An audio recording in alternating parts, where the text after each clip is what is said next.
at the yard of Kelly MITCHLEY and going to chat a bit about the runners that will be stepping out on Friday in race 1. 2 of them will kick off for the yard. Shine in Memphis, who's new to the yard, and Bar Her Last relocates off useful Highveld form. And What Now My Girl, who placed in her last.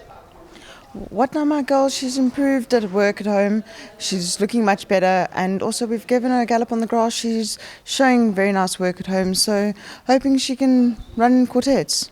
And Memphis? Shine in Memphis, she doesn't show too much at home. She's quite a small filly, very light frame filly, but we have fitted the blinkers on her and that has showed some improvement. 4 runners in race 2. We're going to start with Kitty Mo, who's running in steady placed form, and Sea of Tears, who likewise has run 2 great races in her starts for the yard so far. Sea of Tears, just hoping she can do one better on the day. As always, she's found one better to beat her. But she's working very well, and I think she's the class in the race. And Kitty Mo, she's also overdue her win now. She's been working very well at home, loves course and distance, so just hoping she can get there. They'll be joined by Montreal and Sankofa. Montreal, much improved last start from the poly to the grass, the 1400, she does enjoy that. So hoping for some more improvement from her, hoping she can get closer. And Sankofa? Sankofa, a terrible first start, bit disappointed in that, but I know sometimes their first starts can't always be amazing. Yeah. Come second run, they can improve. So she has been showing improvement at work, put her blinkers back on. So just hoping for some improvement. On to race 3, Moflow. Wow, my gosh, didn't he love being on turf last time out? And so very nearly pulled it off, really ran on well. He'll be joined by US Open, who ran 3rd in his last start. US Open's always up there and thereabouts. He never really disappoints. He's always in the money. He just gets there a bit late, but yeah, just hoping he can run similar efforts. Moflow, great start on the grass with a long straight. 1400 might be a bit on the short side for him, but I'm planning a 2000 for him, so yeah, just hoping he can get up there in the money. That'll be great. And they'll be joined by Williams Legacy. Now, he just found one better in his last start, and I'm sure that run would have brought him on. Williams Legacy just found one better on the day, hoping he can go one better on Friday. He is working extremely well at home. So yeah, just hoping he can go one better. 2 runners in race 5, Ella's Delight. She's always thereabouts, and she's certainly going to appreciate the claim of James Lee Harbour. She'll be joined by Silvery Blue, who put up a really great comeback run in her last start. Silvery Blue, have added the blinkers on her as she ran a really good race coming off a long playoff. She actually surprised us.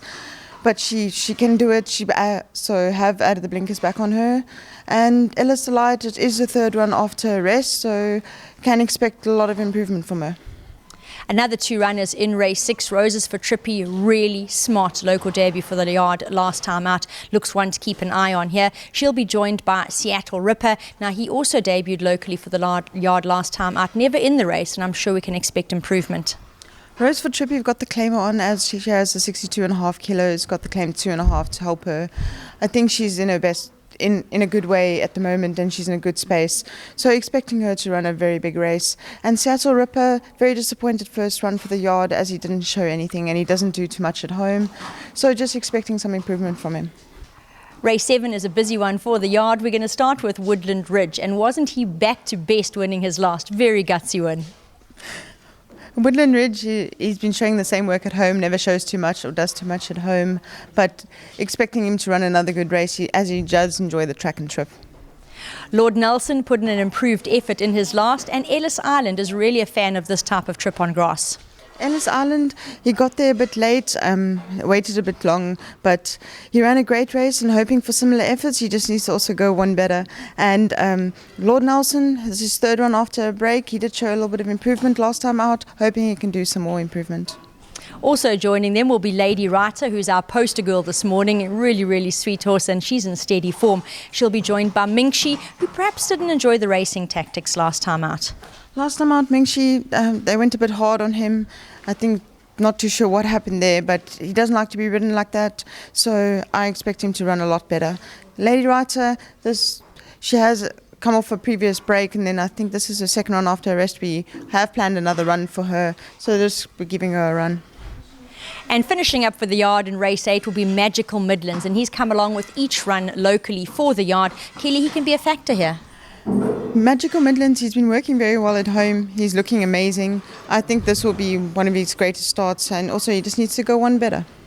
The yard can end on a high note, but I will say they're in good form. They've got useful runners throughout the day, so include them in your selections.